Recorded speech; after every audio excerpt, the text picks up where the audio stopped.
Hey guys, it's time for another retro review. This is the series where I review Coliseum home videos and tell you, the viewer, if you should go after this videotape or not. Now, this is the second video in the month of June that you voted upon for which two videos should I review in the month of June.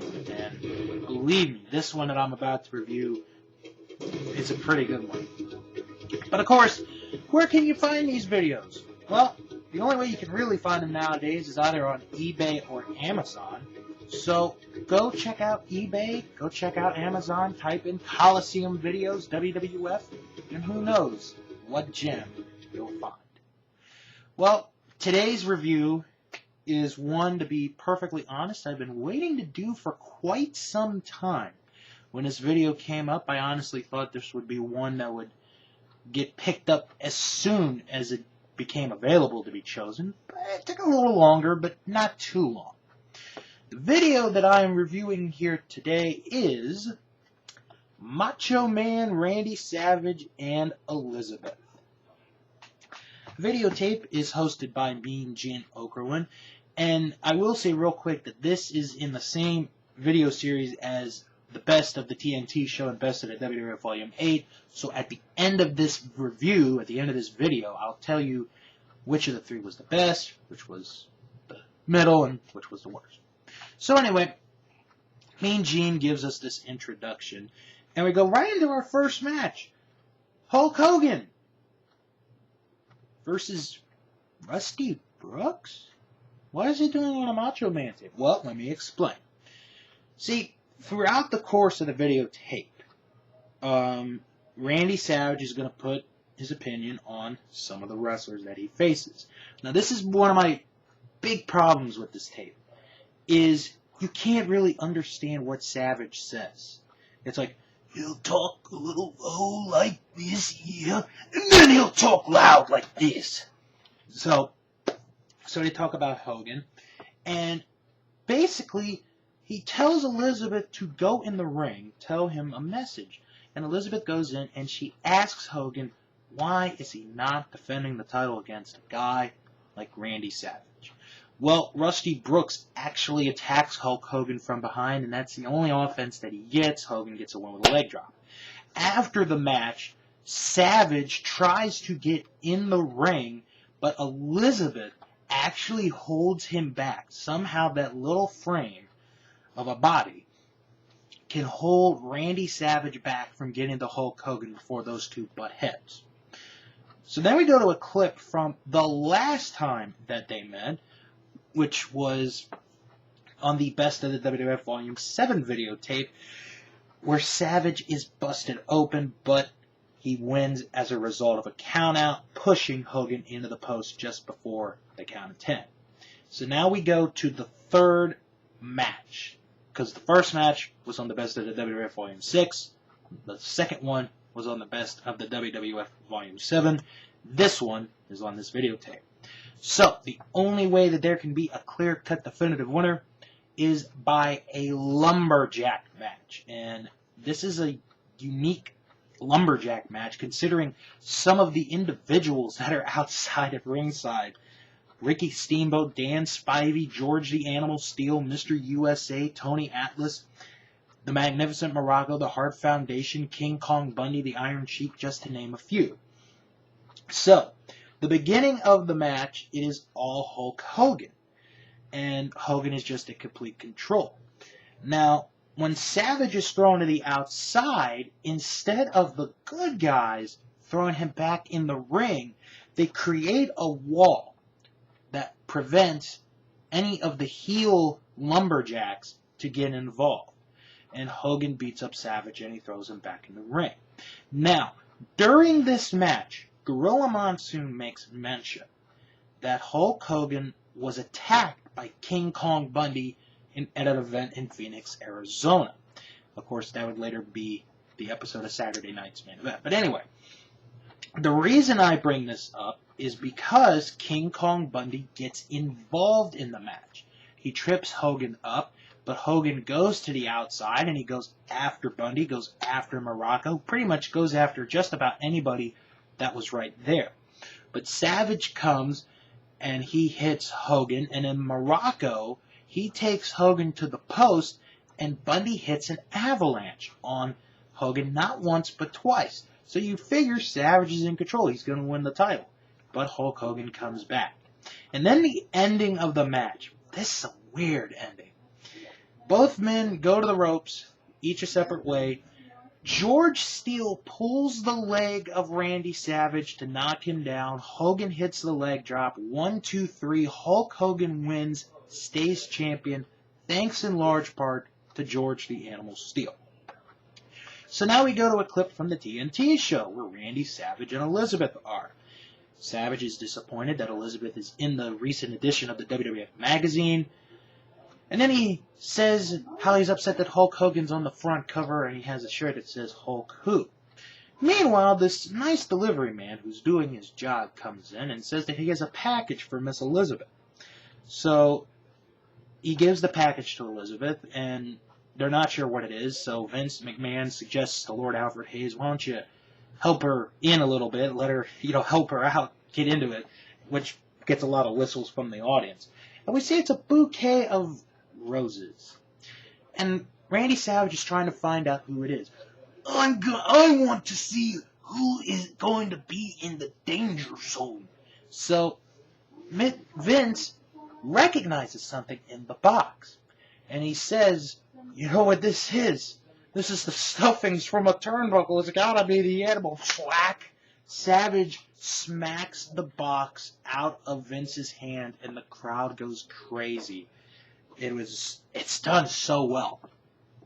So we now go to the match between Randy Savage and George Steele from Saturday night's main event. Now here, I imagine because of this tape, they thought that they would have a match with the Intercontinental title on the line between Randy Savage and George Steele. I guess they didn't, because this is the match that they have. And Savage, or Mean Gene, refers to this match as an Intercontinental title defense, when it is actually not. So we have the match, and basically the whole point of the match is George Steele is going crazy for Elizabeth. Just madly in love. Falls madly in love with her.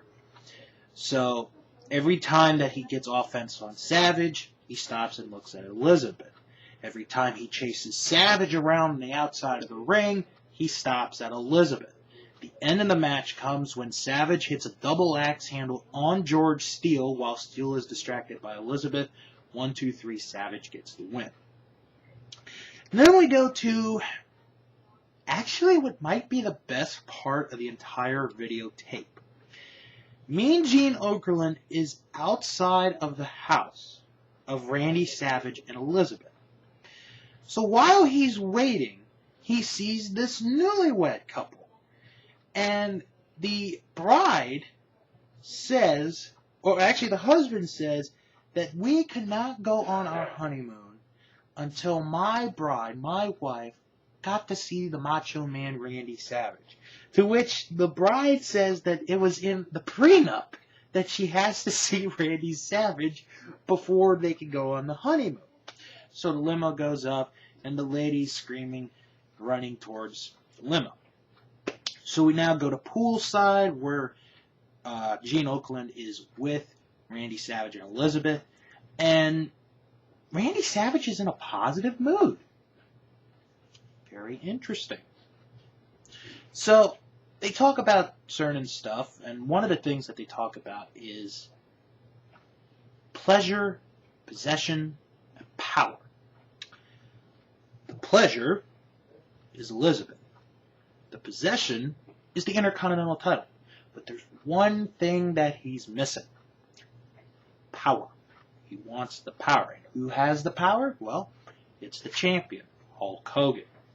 And then Randy Savage comes up with the craziest sentence in the history of wrestling. Because Mean Gene mentions how the women go crazy for him. So Savage is like, yeah, because everyone's going to be seeing Hulk who. Macho madness, yeah. It's more seductive than sex, yeah. Yes, he actually says that macho madness is more seductive than sex. I can't top that. So during the interview, we get a phone call, and Elizabeth takes it, obviously, and it's from a national women's publication saying that they are offering Randy Savage $500,000 to pose in the centerfold of their magazine, that they're offering him more money than Burt Reynolds. And Randy Savage declines. He says, "You tell them that I will not accept their offer politely. Will you say that, please?" So then after she hangs up the phone, another phone call. And this time it's from a Japanese promoter saying that he wants to book Savage against 3 men at one time. And he's offering $400,000, to which Savage denies the deal again. And then Mean Gene brings up at the end of this segment the newlyweds that came and how the bride wanted to see Randy, pardon me. And we see the newlywed, the bride, in the pool. And Savage and Gene are talking, and Savage is like, "Why don't you go help her out, get her out of the pool?" To Mean Gene says, "Oh, I've got enough problems as it is." And that's the end of that segment. So now we go to the match where Savage wins the Intercontinental title from Tito Santana in the Boston Garden. We see the last couple of minutes of that match. I talked about that in the last review, so I don't need to go over that. And now we go to the Body Shop with Jesse Ventura, and he brings in Randy Savage. And he talks about, Jesse does, how there was a plan all along between the two of them. That one of them would win the Intercontinental title from Tito Santana. If it wasn't him, meaning Jesse, then Randy would get the title, which he did. And then Savage talks about how, he will face all challenges, blah, blah, blah. So now we go to the rematch between Savage and Santana. This time it's in Madison Square Garden. So it's a good match. We get to the last couple of minutes. The end of the match comes when Santana locks in the figure 4 on Savage. And they're in the middle of the ring. So Savage is probably going to lose the title. Well, Savage, in a last-ditch effort, grabs the referee by the shirt, throws him down, and gets himself disqualified. Santana wins as a result of a disqualification, but Savage remains the champion. So now we go to the next rematch in Madison Square Garden. However, this time it is no disqualification. And this is really good. This is just really good. So they get to the floor, and Savage attempts a double axe handle from the top rope onto the floor, but Santana has a chair, pokes him into the ribs with the chair, and they're still fighting on the floor. Then Santana whips Savage into the post, and Savage's blood starts gushing all over his face. And I mean, he's losing a good amount of blood. And the commentators are wondering if they should stop this match. No one has seen the cut on Savage, and they're wondering if they should stop it. So, now we get to the end of the match. Oh, this is great commentary. So both men are in the ring. Savage punches the referee. He knocks the referee down. They're still fighting. And here's Gorilla Monsoon, and he's wondering, "Oh, why haven't they called for the bell? That's a disqualification. He got himself intentionally disqualified." Did Gorilla forget that this is a no disqualification match? So the end of the match, Santana has the O'Connor roll on Savage. Referee gets himself back together. 1, Savage reverses it, holds on to the tights. 1, 2, 3, Savage wins, stays the champion. After the match, the commentators are still complaining about that Savage should have been disqualified for hitting the referee. Ernie Ladd's like, this is terrible. How he got away with that. He should have been disqualified. There's no way he should have won that match. Age gets to people. They must have forgotten there was no disqualification. So now we go to one more rematch. However, there's a twist. There's a guest referee. The guest referee is Bruno Sammartino.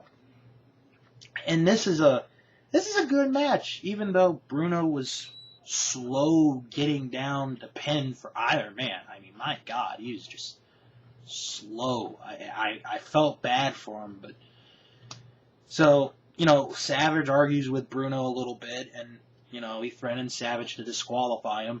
So at the end of the match, Santana locks in the figure 4 on Savage. He's going to win the title. And then all of a sudden, here comes this person in a dress and a wig attacking Bruno Sammartino, and it's Adrian Adonis. Adrian Adonis attacks Bruno Sammartino. Sammartino body slams Adonis after the bout, but Savage comes and he hits a double axe handle onto the back of Bruno Sammartino. Santana grabs a chair, gets into the ring, chases Savage and Adonis out of the ring. Santana wins as a result of a disqualification. Now we go to an interview, Gorilla Monsoon, with Randy Savage and Adrian Adonis. And Adonis refers to himself as the Judge Wapner of the WWF. He is judge, jury, and executioner. And, wow, it's just a weird interview. So now we go to the finale of this tape, a tag team match, Randy Savage and Adrian Adonis against Tito Santana and Bruno Sammartino. My God, is this a weird match to watch. I mean, this is weird. Because, number one, this is basically a brawl from beginning to end. There's like a couple tags, but that's really about it. Number two, the commentators are not sure if the bell rang or not. I think it did, to be honest. I think it did, but they were confused. It was just utter chaos. This match was so weird to watch. The end of the match, basically everybody is on the outside of the ring. Savage hits Sammartino, and he keeps him down long enough to get back into the ring. He and Adonis, they win the match as a result of a count out. And that's the end of the tape. Now, I do want to say real quick that the tag match leads into the next month where they have a very good steel cage match.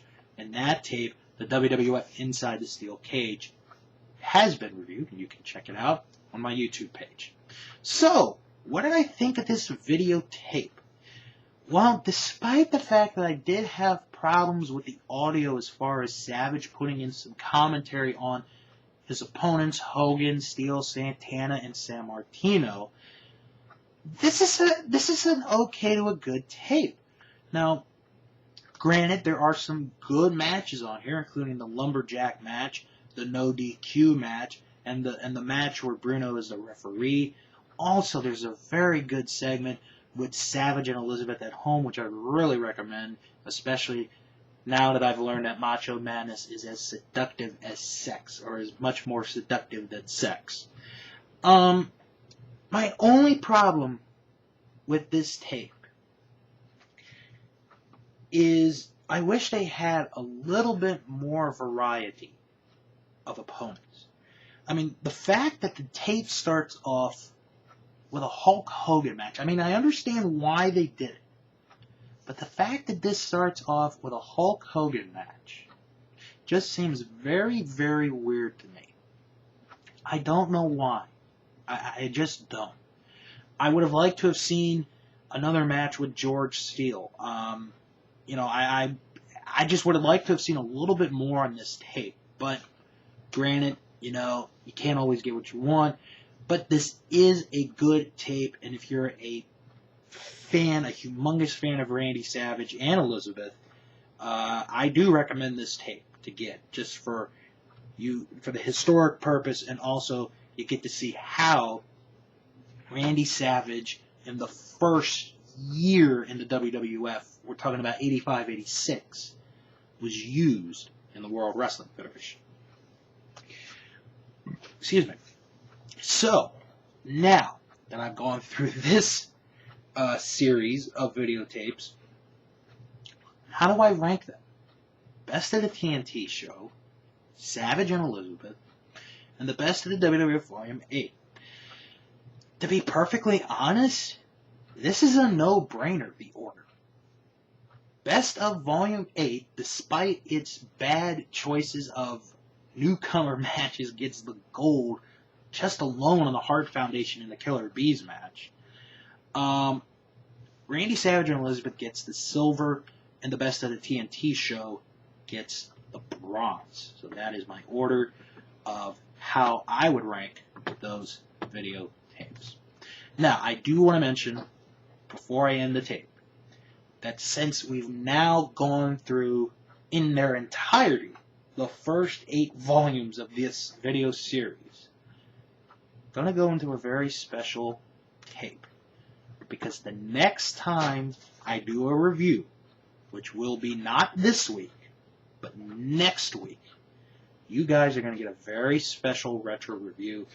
And to be honest, this is one that I have been asked to do for a long time. Probably since I started this. I have been asked to do this tape for a long time. I'm not going to tell you what it is. I'm going to leave you in suspense, in thought and mystery. And you can figure out which tape it is. Well, I hope you guys enjoyed this edition of the Retro Review. I am Wrestling Man, and this has been my Retro Review. Goodbye, everybody.